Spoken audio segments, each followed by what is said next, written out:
Welcome, and an especially warm welcome if you've just stumbled across us. This is Cooper and Cary Have Words. My name is Barry Cooper. I am in Florida, as you can tell from the accent.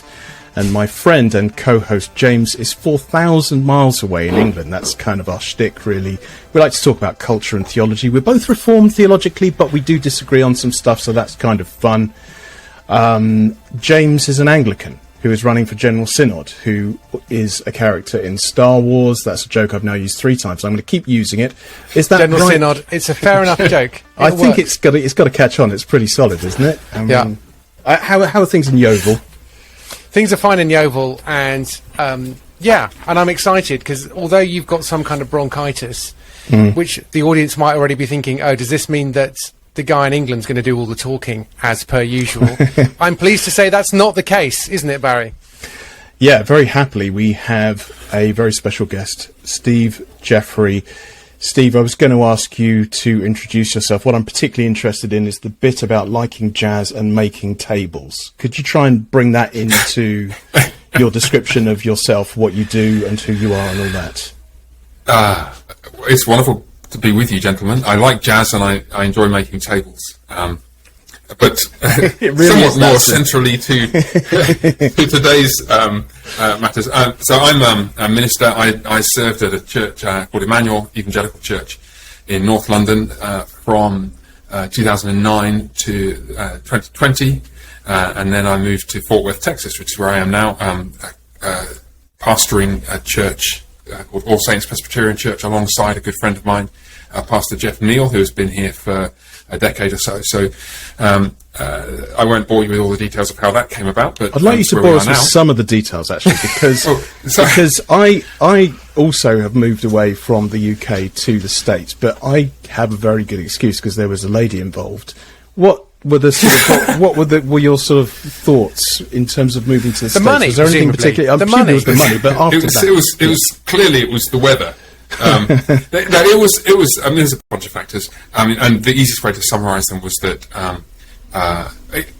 it was not something that I had ever expected. I had fully intended and expected to spend the whole of my life ministering at Emmanuel in London. I loved it, and there had been the normal ups and downs, but there weren't any downs that were driving me away. But it just. I was asked to consider the post here, and when I looked at what they were looking for somebody to do and the opportunities here, it looked like a better fit for my gifts and what I'd like to spend more of my time doing than I thought I was doing in Emmanuel. And then at the same time, I felt like I didn't really want to just walk away. I mean, in fact, I didn't at all want to just walk away. And so my first question when they said, would I be interested in considering this post here, was, well, I'd want to talk to the guys back home, and I'd want to make sure that if at all possible, Emmanuel were properly cared for if I departed, and that in God's providence, one of the elders at the church, who previously had been a pastor, Steve Hayhow, was willing to take the post that I'd vacated. So we had actually quite a long transition period of over a year because the visas took a while to get. And so in God's providence, that worked out pretty well. And the church is still there and it's going great. And it's the ups and downs that you all will be familiar with because of COVID and all those struggles. But it's going great. So anyway, we moved out here in December last year. I'm married to Nicole, have 3 children in their late teens, Ben, Becky and Abby, and they are 17, 16 and 14. And we miss England. We miss our friends there, but we've been really wonderfully welcomed here, and there's a lot to do. And you can't get Bovril where you are. You can't get Bovril. Can't get Marmite. But you can play cricket.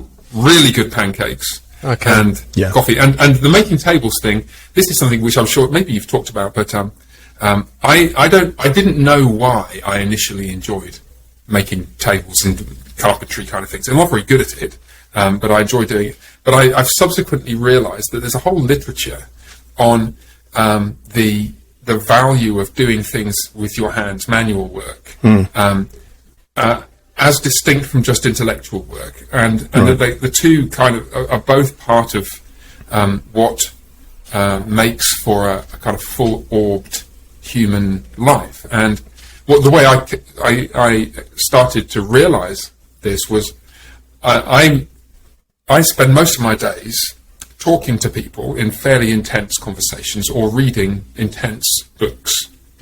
That's basically what a pastor does when he's not praying.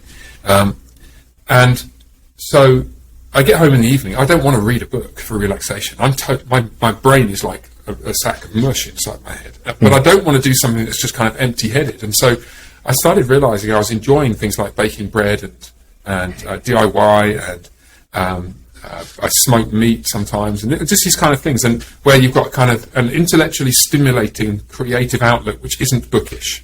So anyway, it sounds like you're trying to say that you're a fully rounded human being, and I'm not sure we're buying that. No, that's what I'm trying to strive towards, Mr. Cary. But it does chime with the Apostle Paul's advice about working with your hands, doesn't it? I mean, that's not right. It's not just a turn of phrase. I mean, to do something with I feel the same. My wife is very pleased when I've been spent all morning sat at a keyboard screen, that the next thing I want to do is prepare lunch, or I come in the afternoon, having been editing podcasts or videos or something like that, and the thing I want to do is wash up, and my wife is thrilled because I just want to do something useful with my hands. So interesting. There's something spiritual about it. Count as doing something with your hands or not? It's desk work, really. Yeah. Okay. Witness the 3 pictures on the screen in front of our viewers this afternoon. What a terrifying thought. What about if I whistle myself We've waggled on the tea. Yeah, waggling. But what I was going to say by way of introduction really is that Steve is a Christian who, in the face of all the naysayers and doom-mongers and hand-wringers, is optimistic about the future of the world. Amen, preacher brother. Yeah, and which is unusual for a Brit, and maybe coming to America has helped to bring that out of you some more. As a British, I don't know. I think it was already there. Was it already there? That is. Well, I was going to talk about that. It's interesting that people sometimes ask me, as I'm sure they ask you, what are the big differences culturally between Christians in the UK and Christians here? And I think one of the first things you notice is, as a British Christian living in the States, it seems to me that one of the big cultural differences between the US church and the UK church is the importance placed on the end times. This is what we're going to talk about in this episode, on eschatology. So in the US, pretty much every Christian that you speak to, it seems to me, they seem to have not necessarily a well thought through, but certainly a strong opinion about it. And in the UK, most Christians seem happy with the old joke about being pan-millennial. It'll all pan out in the end, so who cares, really? It seems like a divisive issue, so let's not talk about it. So there was a previous fudge on an episode we did with Reverend Dr. Ian Paul, because he wrote a commentary on the book of Revelation. And when I asked him whether he was pre-pan or post, he said, I'm all for it, which was an even more Anglican fudge, if one could be found. Anglican fudge. About the millennium, yeah. Sounds like a good sweet shop. So as a Brit pastoring in the States, Steve, why do you think American Christians are so much more opinionated on this topic, or am I imagining that? I don't know. I think it's probably because most Christians in America are Baptists, and many Baptists, especially in the South, are pre-mill in one form or another. And I don't know how much you guys want to get into the technical terminology. It's not always very helpful, but there's a set of eschatological views which, in different ways, claim that Christ will return bodily and rule in person on earth for a period of time before the general resurrection and the final judgment. Those views are called pre-millennial views, because the period of time between the first and second final comings, so to speak, of Christ is called the millennium, and Christ comes pre or before the millennium. And so now that view is held by quite a lot of Southern Baptists. And could you give us some names of who people we've heard of? John Piper, is he pre-millennial? Wayne Grudem would be pre-mill. I don't know about John Piper. If he is, he keeps quiet about it, which is probably a good plan. Yeah. I don't know, but the guy that I always think of in the contemporary church as a moderate pre-mill would be Wayne Grudem, whose systematic theology you will have come across. And he actually lays out, not very fairly, but at least reasonably clearly, the main lines of the different millennial views. But just back to your question, Barry, I think because that eschatological stance is quite prominent in Southern Baptist context, it's kind of constitutive of part of their identity, and therefore maybe other Christians tend to be conscious of either accepting or pushing back against that. And yeah, so maybe that's partly it. But I think there's also a factor which is, and this may be another topic for another day, there is a higher level of theological awareness among Reformed Christians in America. It doesn't necessarily mean that there's a higher level of theological insight or wisdom, but there's certainly an awareness of theological issues by comparison with the UK. And I don't know why that is. It might be a historical thing. Historically, the US has had Reformed theologians in substantial numbers for over 100 years, whereas Britain really hasn't, except until quite recently. Well, we have them, but then they keep leaving and going to America. Yeah, I mean proper theologians, yeah. Oh, you mean Carl Trueman? Oh, yes. Okay, so point taken. But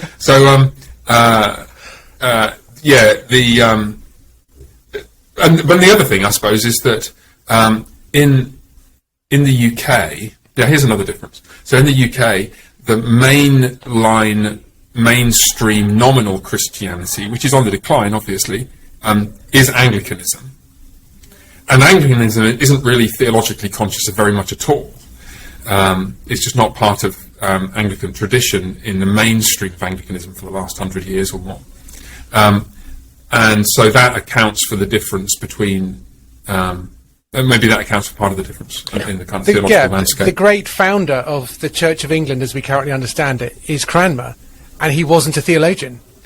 Not fundamentally. He was moving, his position was moving for the whole Reformation. And so the great British theologian, the first one you would come across, is probably John Owen. Mm-hmm. And it's kind of all over by the shouting by that point in some ways. I know there was a civil war and he was part of it, but the formation of the Church of England was not by theologians. And those who were very significant left England under persecution and went to Geneva and then they sort of came back. But then the great archbishops under Queen Elizabeth I, particularly, they were not particularly well known. Parker and people like that. They weren't known as theologians at all. Yeah. It's kind of interesting if you read you can read John Calvin's letters. They've all been collected and published, and he's got some letters to Cranmer, and there's one that he writes when he's about 41 years old, and Cranmer's about 63, and basically says to Cranmer, okay, you're doing a reasonably decent job over there in Britain, but you really need to get your act together, and you're being a little bit slack about it, and you want to hurry up before you're dead. So, most eminent archbishop, sincerely yours, etc. And it's like, and you think, you do wonder whether Calvin is slightly exasperated at one or two points with the... wow, I didn't know about that letter. Cool. I'll dig it up for you someday. So let's just go back to so there are theological awarenesses in the US. I think the other one is, I think you have churches where people preach for longer, and you also have a concept of Sunday school for adults. So after the main service there will be Bible classes. Wow, try that one out in the UK. I mean that's just a non-starter. Sunday school is for kids. So I'm with you. I would much prefer we all have a family church where we all listen to the sermon together, and then we have classes where we all learn more. Who wouldn't want that? Yeah, and for me personally, I don't know whether I'm the best person to ask about that, because I preached for 40 minutes when I was ministering in England, and I preached for 40 minutes here, and we have a Q&A time after our service here, just like we did after our service in England. And so in one sense, I think Emmanuel in London, which is still operating in very much the same way with all the same convictions, just with a different minister. Emmanuel in London is really quite atypical in relation to many other British churches, even our evangelical friends. And part of that reflects my own influences, which did come during my theological training in the early 2000s from, to the extent that they were contemporary influences, a number of them were from people in the States. So maybe I don't know, fit in over here for that reason, I guess. We should talk about the Millennium, should we not? I was going to say, maybe just a very broad question first before we get into that nitty-gritty. Why does this matter? Because, there are a lot of people who... So I think the British position quite often is, well, we all agree that Jesus is coming back, or most of us do, so unless you're, full preterist, a hyper preterist. So that's fine. Let's all just get along. We don't really need. It's all just speculation, whatever, you know. So why do you think this does this better? What difference does this make to the Christian on the street and their daily life?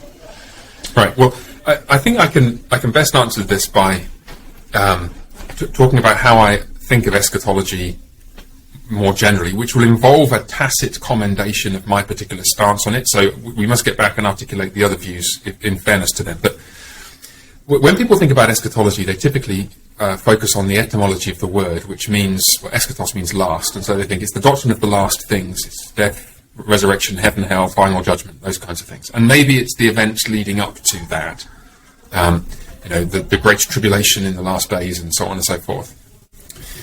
And it's true that eschatology deals with those things, but properly understood, eschatology is a Christian philosophy of history, and it ought therefore to be understood as an extension of what God is doing throughout the whole of human history, but it's just that bit of history which hasn't happened yet. To put it another way, you can't understand what's going to happen in the last 2 chapters of a book without really studying in detail what happens in the first dozen or 2 chapters of the book.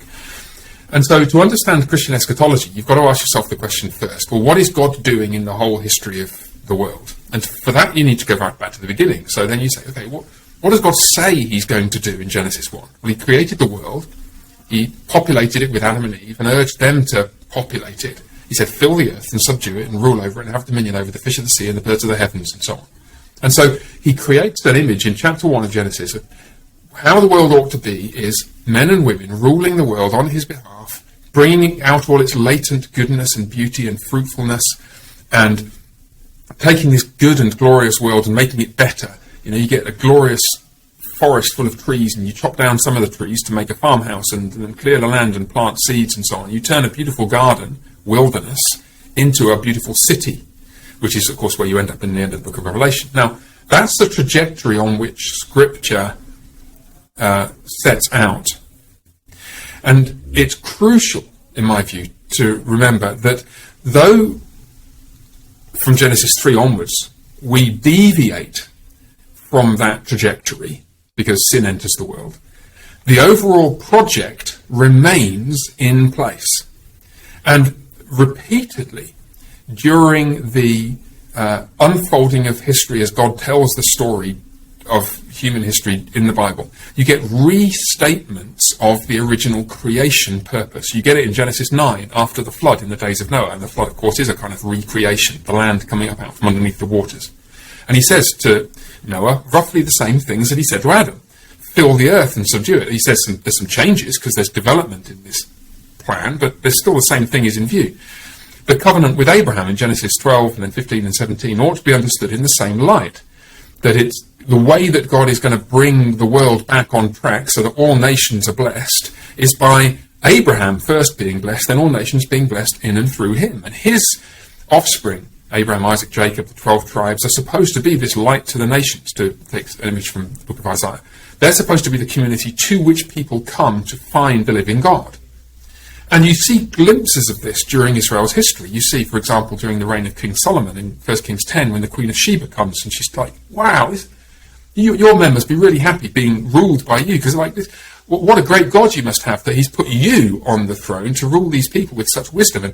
And it's not clear so much about her personal faith, but clearly she's doing the kind of thing that you're supposed to do. The kings and queens of the earth coming to honor the Messiah, the chosen anointed king that God has placed over Israel, David or Solomon or whoever else, and expressing a sense of awe at what God is doing here, and a sense of wanting to participate in it. Now, what ought to have happened was a lot more of that. And of course, the tragedy of Israel's history was that that's not what happened. But when Christ emerges on the scene of history at the start of what we call the New Testament, it's not a decisive break with the past. It's very definitely a continuation and fulfillment of all the expectations that have accumulated up to that point.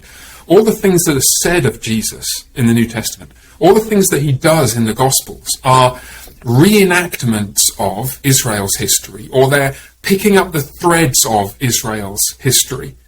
And so when Christ announces, for example, his kingdom, the gospel of his kingdom, he announces the good news of his kingdom, or the announcement of his kingdom in, let's say, Mark 1, that needs to be understood against the backdrop of the promises in Isaiah that God's king will come to reign over his people in fulfillment of the expectations set in place by the Davidic monarchy, which itself builds on the promises to Abraham and so on. So what Jesus is doing, in other words, is fulfilling all of the previous expectations, including that initial expectation that men and women living under the rule of the living God would fill the earth and subdue it and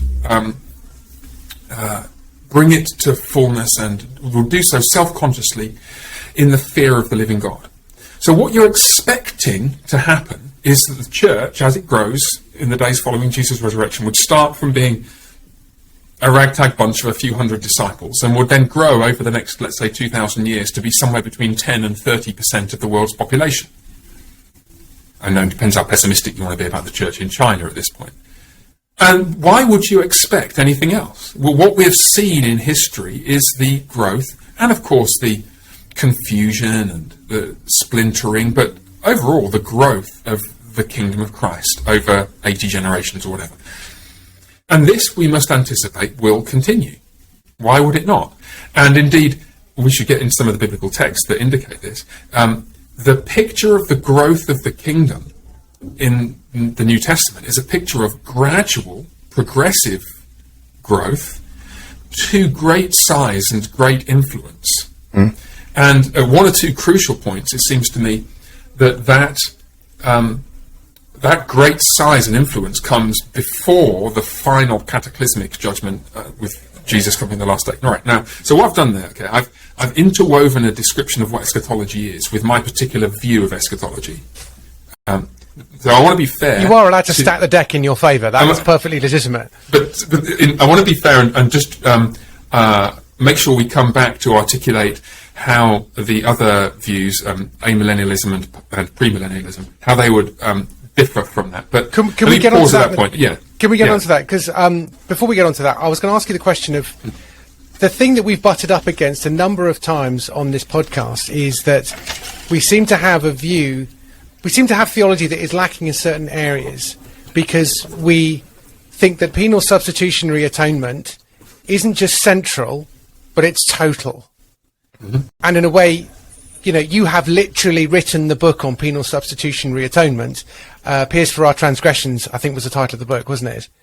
It was a book, and I co-wrote it. But what you're being very modest, but I'm saying I don't need to persuade you about penal substitutionary atonement. No, you don't. I'm pretty persuaded. But to what extent do you think that there is a bias, especially amongst kind of conservative evangelicals, as it were, that we think that that is such an important doctrine, it basically makes our sin more important than anything? So our Bibles and everything really starts at Genesis 3. So whatever God was planning in Genesis 1 and 2, well, that it's off. Plan A's gone out the window. It's all about us and our sin. And therefore it's all about redemption. Everything's redemption, redemption, redemption. And it just feels that just kind of crowds out all of these other doctrines, which are reformed, true, biblical, are present in the Westminster Confession, all that kind of stuff. Is that one of the reasons why your view is maybe not as widely accepted? Yeah, I think so. And I can best answer this by thinking about it from the perspective of people I know in Britain who hold a view which they most would describe as amillennialism, which so just to try and deal with the terminology, and I will come back to what you said. Post-millennial, it refers to the claim that Christ's return comes after or post the great expansion of the kingdom that begins with the resurrection and ascension of Christ. The term millennium comes from Revelation 20. It's not a literal 1,000 years, so it shouldn't be understood in that way. But the gospel starts to grow, and it grows really, really expansively. Satan is bound. He's still there, but he's bound in this cage that is talked about, or pit in Revelation 20. And the kingdom grows, and Christ comes at the end of that period. Now, amillennialism and the 1,000 years, just to clarify, the 1,000 years is code for a long time. Yeah, like every number in the Book of Revelation is code for something. Like, you know, anybody can't see that needs to go and read it again. Now, amillennialism is just the denial of the certainty of that growth through history. So all my amil friends hope that the gospel will grow through history, and some of them are sort of temperamentally optimistic about it. We both know Richard Perkins, for example, a good friend of ours, a minister in London, and he and a lot of guys working at the churches where he's at would, I think, describe themselves as optimistic amils, and I have a lot of sympathy for that. And his optimism comes from his deep-seated commitment to preaching the gospel and his love for Christ and his recognition that Christ can totally transform lives, and we all have seen that. But it stops short of saying, no, there is this theologically grounded certainty that the kingdom will grow during this period of history to great size before Christ comes back. And there are a number of cultural pressures and theological pressures, and I think one of them is what you've hinted at. That is, the forgiveness of sins and its grounding in the atoning work of Christ is so cataclysmically life-changing and so urgent and so wonderful when you see it experienced in your own life or in somebody else's life, that none of us want to downplay that. None of us want to see less of that. And I think there's just a kind of either-or mentality. You know, if we start talking about, let's say, the growth of cultural institutions off the back of the spread of the gospel, well, aren't we distracting from the necessity of preaching a gospel of the atoning work of Christ and the forgiveness of sins? And I think you could be. Like, you could spend all your time talking about how a culture that had become really deeply affected and shaped by the gospel would think it's a good idea to build cathedrals and beautiful pieces of artwork. And they might even build a natural history museum and make it look like a cathedral, because they want to not just have a place where God is worshipped in the preaching of the word and in prayer, like at St. Paul's, but they also want to have a place where all God's created works can be exalted so as to honour him, right? And so we could talk about the place of Christian architecture and all those things are valuable, and it's possible to do that in a way which means we never talk about my next door neighbour isn't a believer and needs to hear about Jesus. So I'm really actually sympathetic to the concern, but I don't think the concern is addressed rightly by talking less about Christ's capacity and plan to transform culture. I think we just need to talk more about Christ, period. Mm. So, yes, we must talk to our friends who don't know Jesus about the fact that he's died for them, or to put it in more precise theological terms, he's died for people like them that they can be saved. And we also need to think together as Christians. We need to think, look, there are good biblical reasons for not expecting Jesus to return anytime soon, at least for multiple generations. And that means that responsible Christians will seek to build educational and cultural institutions that have a chance of lasting for multiple generations, so that we can see God's grace worked out through those generations to his people's children and their children and so on. Does that make sense? So, totally. I wanted to say both and, you know? Go on. Yeah, I think that's really helpful. In a way, I think why build a cathedral really gets at the heart of this, doesn't it, Barry? Because we're talking about arts a fair amount on this podcast and plan to do more in the future. The people who built cathedrals didn't expect to see them built in their own lifetime. I happen to live near one in Salisbury, which is, an hour's drive away, which is nothing in Texas terms. I know you drive that far to get milk, but that cathedral was built in about 40 years, I think, or sort of within one person's lifetime. That's extremely unusual. Most of them were built, rebuilt, bits fell off. There was no expectation they'd be finished in the lifetime of the person that started to build. And in a way, I think this kind of speaks into that. What do you reckon, Barry? Is there something in that? Yeah, I think so. And certainly the view that, it's all just going to be burned up anyway, that idea of the elements igniting and the interpretation of those verses, I think is really crucial, isn't it? Because if you do see, well, everything's going to burn, you are going to be less invested in the sorts of cultural production that you're involved in now. I think, that's a great point. Let me interject here, because what you've just hit on, Barry, is actually a really significant theological point which is distinct from, but nonetheless related to, this question of the growth of the gospel through history. So let's suppose we grant that there's a difference of opinion between two schools of thought. There's one that says the gospel will grow through history and start to shape culture and politics and art and architecture and everything else. The other which says we have no expectation of that. History is kind of flat. Clearly, it's harder to imagine there being any point in God's purposes that culture should be built progressively through history if the final day of this era is the obliteration of everything. And so an amillennial viewpoint tends to be supported by and go hand in hand with the view that, well, it's all going to burn. And it's just worth knowing two things. Firstly, that's not a historic reformed stance on the last day. Right? Shame on them. That's not a reformed stance. Okay. Amillennialism is, right? Okay. But that view is not. You can find people who represent it, but it's not. The Reformed, and actually even many who wouldn't identify themselves as Reformed but are evangelical, have wanted to affirm what Scripture affirms, I think, that all of what's good in this created order will be somehow harvested and preserved and resurrected for the new heavens and the new earth. And there's several reasons for thinking this. Are you about to quote 1 Corinthians 3? Because you won't believe this, but this morning I read 1 Corinthians 3 with my kids because we're working through 1 Corinthians as part of their education and everything. And then we had an email. I read an email today from a listener, Malcolm, because last time we were talking about rewards and we didn't mention 1 Corinthians 3.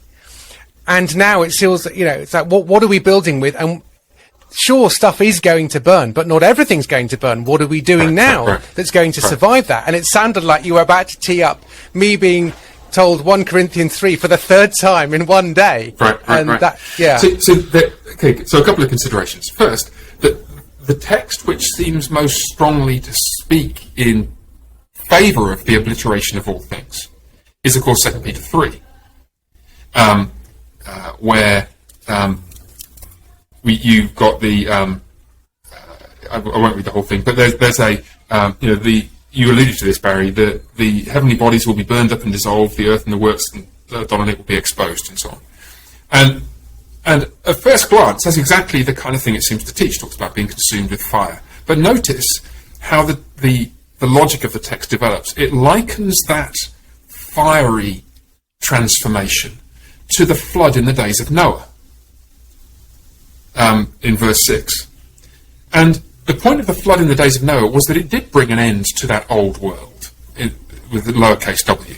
It was the end of an age. It was the end of the world in the sense that the fall of the Roman Empire was the fall of the Roman world.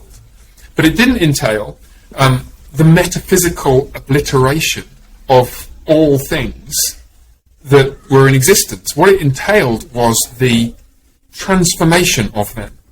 And a new beginning. And then the second consideration, positively, is what is the pattern for the resurrection of the cosmos? Well, the pattern for the resurrection of the cosmos is the resurrection of Jesus. Jesus is the pattern for everything. So he's the pattern for conquest. We conquer by suffering and giving our lives, carrying our cross, laying down all that we have and are for other people. He's the pattern for resurrection. And, I'm sorry. I should pause. I think this is the first time this may have happened. This is great. I'll explain in a second. Can you hear me at all over the sound? Yeah, we can hear you. We're enjoying it. Yeah, okay. Well, I'm going to tell you what it is in a second, but I'll let you listen. Well, your content is so good, Steve, that it just moved people to... The angels just descended. Brother, it's That's what moving. it is. So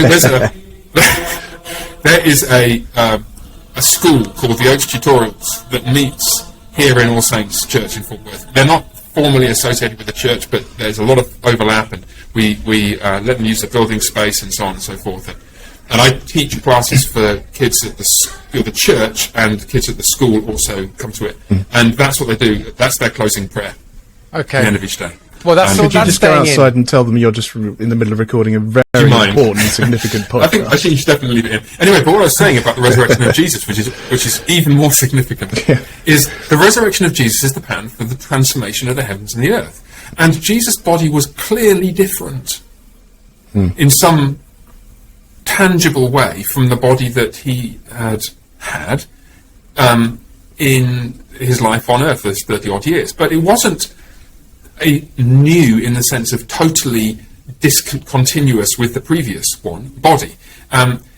When he showed his hands and his side to his disciples, they recognized the scars. The scars were still there. Perhaps the reason they didn't recognize him on the Emmaus Road was that he was the last person on earth they were expecting to see. His body It's such a funny moment, isn't it? I love it's one of the funniest bits in Scripture for me, when they're saying to him, don't you know what's happened? Yeah, you know, and you can imagine Jesus standing there going, tell me about this. What's his name? Jesus. Okay, yeah, go on. What do they do to him? Oh, right, okay, that's interesting. Did not our hearts burn within us, like everything else? So I think it's important, in other words, what we want to have a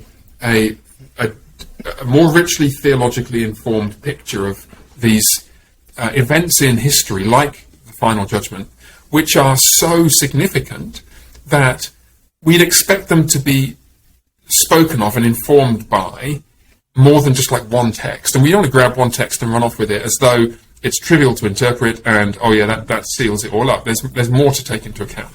So what that means is so in the Reformed tradition, and actually many other Christian traditions, like the medieval Catholic tradition, like that bothered to build churches and cathedrals, they recognized some continuity between the world we now see and the world to come, if you like. And the continuity is along the lines of, or on the analogy of, the resurrection of Jesus. Same thing, but glorified and transformed and wonderful. So, anyway, that's really helpful. Because in a way, there are lots of YouTube videos where people sort of grind through all of the arguments of, and I did watch one the other day from Southern Seminary. It was a 20-minute video. It spent the first 2 minutes on postmillennialism and then said, we're not going to spend long on it because fundamentally they don't think it's a serious view. And they spent most of the rest of the time on amill and premill. So clearly there are some bright people out there with some arguments against what you're saying. What's the verse that causes you the most pain to think, the sneaking suspicion that maybe you've got this one wrong? The texts that are... No, I wouldn't say it's sneaking suspicion that I got this wrong, but the ones that... Because nothing makes me think I got this wrong, Jack. But the rabbit hole that takes longest to explore down to the bottom of is probably either the coming soon texts, right, or the more likely the church will be suffering texts, because it seems on the face of it that the idea of a church which is growing through history is incompatible with the idea of suffering for the gospel, which seems to be constitutive of Christian identity in the New Testament. And it also seems that the idea of the culture and political life and everything else about human life being shaped more and more and more by the gospel doesn't fit with what some people think the New Testament teaches, which is that Jesus ought always to be expected to come back at any moment. I will come like a thief in the night. Right, and so one of the things we've got to do is to identify, okay, which coming is he talking about? So to answer that second question, it requires us to think about Preterism, that is to say, the view that some texts, not all, some texts which are customarily thought to refer to events that still lie in our future, actually refer to events which now lie in our past. Everyone is a preterist on some text. We're all a preterist on Isaiah 53, and so on. But many of those texts in Scripture which look like they're referring to the final judgment are in fact referring to an event which in the first century was coming soon, God's final, lowercase f, judgment on apostate Israel and Jerusalem in AD 70. And once you see that, so a classic one of those would be Mark 13, for example, all the way down to verse 31. is about what Jesus says it's about in verses 1 and 2. It's about the destruction of the temple. That's what it's about. It's not about the final coming of Jesus in glory to judge the living and the dead, until he gets to verse 32, where he says, but about that day and that hour no one knows, not even the Son, but only the Father. Up to verse 31, he's talking about something which is now in the past. And once you realise that all those coming soon texts are about an event which has now happened, it was coming soon in the first century and it's now in our past, then that alleviates that pressure. Can I just ask about that? Because I think... Yeah. I'm just trying to work out why people don't buy that, including me historically. And I think there's a problem that we just say, it can't be referring to the temple in AD 70. I mean, big deal, who cares? It was just the temple. Right. It's like, I don't think you really fully appreciate what the temple was. And that's because a classic example of that is the youth materials that I've been using, which I don't like, at my church, which I basically skipped and just did my own Bible study. It went from the Ten Commandments to the bit after the golden calf. So all of the giving of the tabernacle and the priestly garments and all of this sort of stuff is that was it a studies on Exodus, or was it like the whole of the Old Testament? Well, it was sort of meant to be doing Exodus. It was. I'm not going to throw the resource under the bus, but it was not. I've already said I don't bother using this, but I was curious. But it was interesting to me that all of these, the tabernacle and then the temple, was a very, very little interest. Yeah. So that's part of the issue. I'm afraid part of it is for all of the recovery of the Bible in contemporary evangelicalism, we have a long way to go, like a long way to go, and in particular, seeing the significance of Old Covenant Israel in the purposes of God, right? The end of that is a monumental thing. Like it's not some trivial thing, and we should get rid of that middle page between the end of Malachi and the beginning of Matthew, and recognise that the final judgment, lowercase f, lowercase j, on the apostate people of Israel, which is already in view in Ezekiel, when God departs from the temple. Like in Ezekiel 10, that's a terrifying moment, because the worst thing about Ezekiel, or nearly the worst thing that happens to Israel in Ezekiel is not them leaving the land, it's God leaving the temple. Like that's really bad. And then Jesus goes and reenacts that in Mark 13. In Mark 10, when he goes out, Mark 11, he goes out of the, was it Mark? I've got to check this now, you've got me thinking. So it is Mark 13, verse 3. As he sat on the Mount of Olives opposite the temple. Basically, he's left the temple at the end of chapter 12.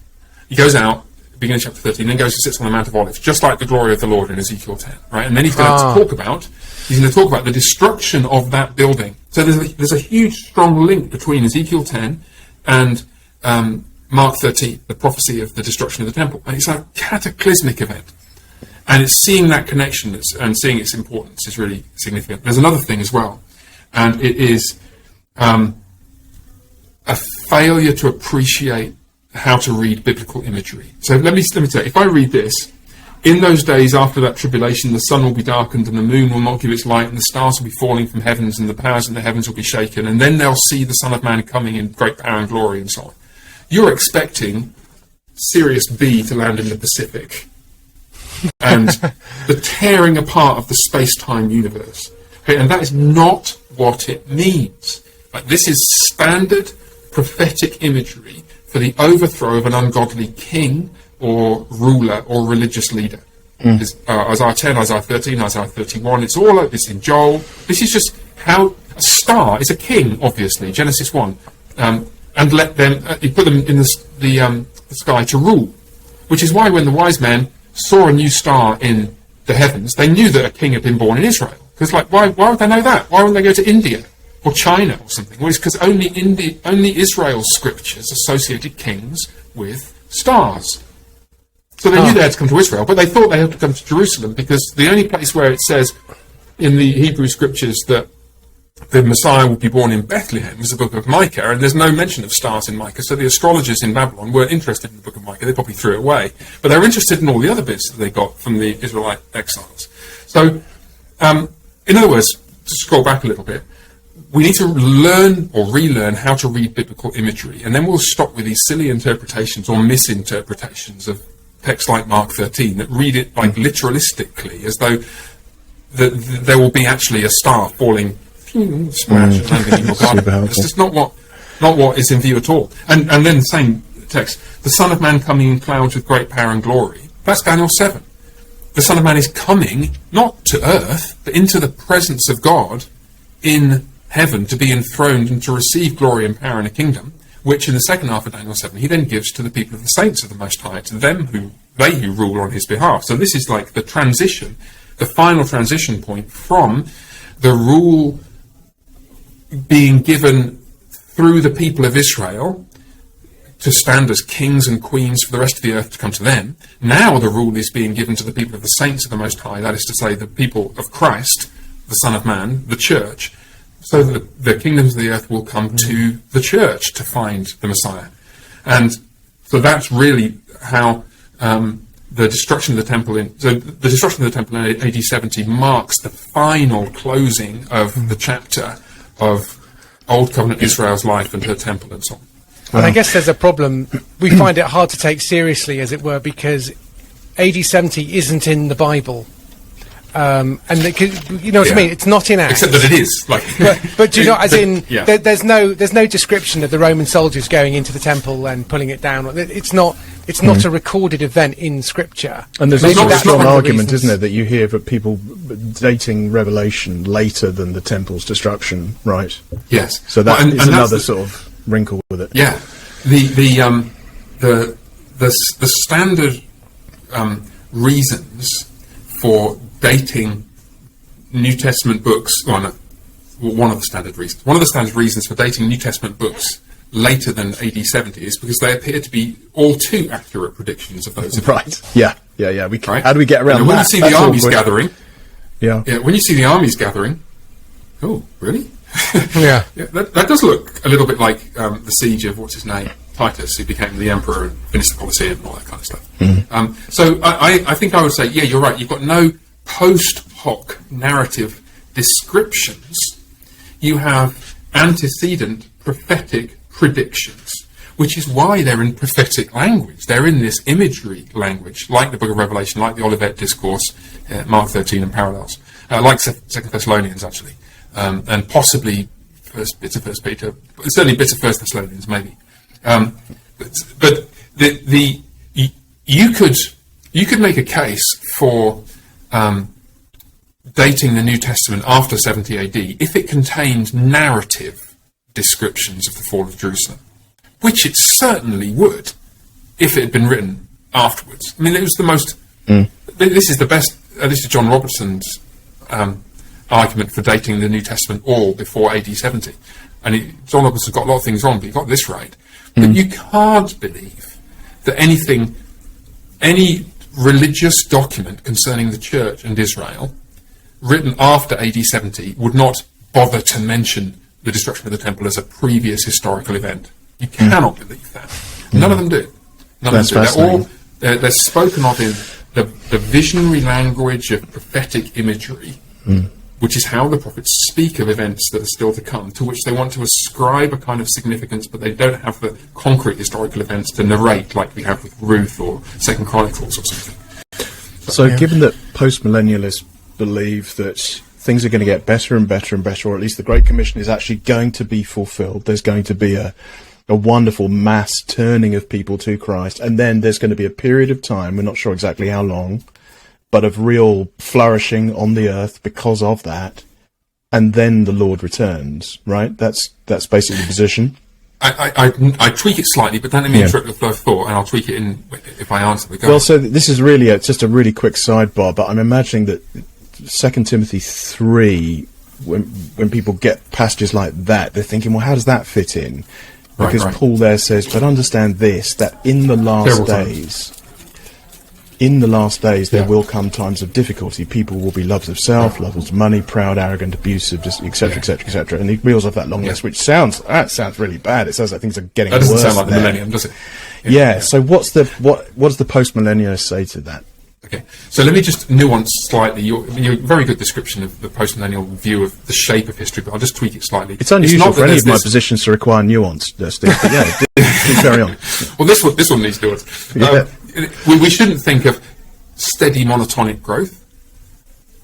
We shouldn't think of growth and then a period of peace, the millennium. The millennium is a figurative term for the whole period of time from dawning at the ascension of Christ and his enthronement, really coming into being after the destruction of the temple, from that point all the way to the final judgment, or maybe just before it, depending how you read that last little bit in Revelation 20, verse 5, I think. But then it's not monotonic, it's ups and downs. It's death and resurrection again, right? You have a period of time in Britain, let's say, where you have tremendous gospel growth in the 16th and 17th centuries. And then you have the 18th, late 17th and early 18th century, and the beginning of the 18th century, which is just, to call it decline doesn't even come close. And you read J.C. Ryle's introduction to Christian leaders of the 18th century, and you realise what a complete mess Britain was in. Up, down, death, resurrection, death, resurrection. So there's that paradigm. Now, within that framework then, how do you read 2 Timothy 3:1, in the last days there will come times of difficulty and that horrible catalogue of ungodliness? Well, last days of what, Barry? Last days of the house of Israel's place as the people of God on earth? That would be a great description of the 50s and 60s AD. And this gets to the question of the relevance of preterism for contemporary life. That's a paradigm for all these other death and resurrection moments through history. You get cultures which grow and become more faithful and more godly, perhaps like American culture in some ways, up to the middle of the 20th century, but then you get a period of complacency and then gradual decline. And certainly since the 90s, and accelerating in the last... Thank goodness you're there, Steve. But certainly since in recent years, you've had a period of cultural decline, which, in theological terms, you attribute to the complacency of a people that has been richly blessed by their Christian heritage and has come to take it for granted and has gradually started to turn away from the God whose gift it was. Well, there's death and resurrection. In the last days of that period, the stretched out death of a culture, will come times of difficulty. And so typologically, this is a crucial interpretive framework for the whole of Scripture. Typologically, because you see patterns in history, you can apply what you learn about one era to other eras where similar patterns obtain. Steve, thank you so much for getting us up to speed with this. This is a really complex subject, and you've done it with real clarity, so thank you for joining us. And lots of people listening thinking, why doesn't Steve have the podcast? Yeah, what are these two chimps doing on here every week? Barry and James should just shut up and listen. But we are really grateful. No, I think they probably are. So, James, what do people need to do if they want to get in touch with us? They can email cooperandcary@gmail.com. And you can send us anything, ask us about anything, and we might turn it into an episode. We might think of someone who might actually know about it and talk to them like we have just done now. So do please get in touch. You can also find us on the Big Blue Book of Face, on the Instagrams, on the tweets as well. There's probably an advert for merch kicking around here somewhere as well. So you can get Cooper and Cary merch should you wish to. I get a t-shirt. That'd be awesome. Oh, well, there we go. We might have to try and get Steve a t-shirt. That's right. No, I'll get myself one. If there's one going, I'm going to be your next customer. Well, that'll be right there in the show notes, everybody. So, yeah, if you want to check out the store, and if you want to join the merry, happy band of Patreons who get access to the entire back catalogue of episodes, there's more than 100 episodes out there, not just the 30 you get on Spotify and Apple Podcasts. If you want to dig into that, become a Patreon. And there's a Discord server, which is very exciting. It's like the way the internet is supposed to be, and all sorts of other fun stuff. So, yeah, take a look at the show notes if that's interesting. If there's a book, Steve, just before we go, if there's a book that you recommend on this, would there be any books that... I mean, you, again, recommend a completely partisan post-millennial book. That's fine, too. If you wanted There's a book by Keith Matheson called He Shall Have Dominion. I think it's Keith Matheson. No, Kenneth Gentry. Maybe it's Kenneth Gentry. But the title is definitely He Shall Have Dominion. That dots every single exegetical I and crosses every exegetical T, which we've not really got into the exegesis of the texts so much, and we could do that, but I found that kind of helpful when I was thinking through those things. But that's good. That's a good bit of homework. I think it's been really helpful just to think about the trajectory of the whole thing rather than just see it in isolation. So I think that's that headline, and I think the exegesis on podcasts, I'm not convinced that's the way to go. But happy to be wrong on that. But anyway, thanks very much for listening, everyone, and we will speak to you next time. Cheerio. Tuba and T have words.